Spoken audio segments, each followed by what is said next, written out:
Welcome, Info name is a Xiaomi 12X, and today I will show you how you can enable and set up your Do Not Disturb mode. So to get started, pull down your notification panel with the toggles, which is from the right side.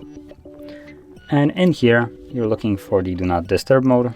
So it's right over here for me, DND. You can tap on it to immediately turn it on, or you can also hold it.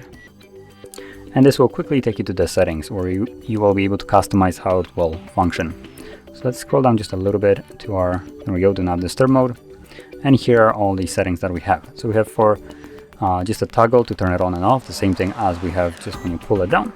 We have a schedule, so you can turn on Do Not Disturb mode on schedule. When the device is locked, meaning it will only work Do Not Disturb mode when the device is just off or in this kind of state. And below that we have notify about callers, so you can select who can call you, and repeated callers, so if someone calls you twice within a 15-minute period, you will be notified about it. And this kind of bypasses the option for the first one. Anyway, once you went through all the settings, you can close this and never come back to it again, and whenever you want to use it, all you would do is just tap on it. And if you're using a schedule, just make sure that the schedule itself is turned on and not the toggle in here. So, if you found this very helpful, don't forget to hit like, subscribe, and thanks for watching.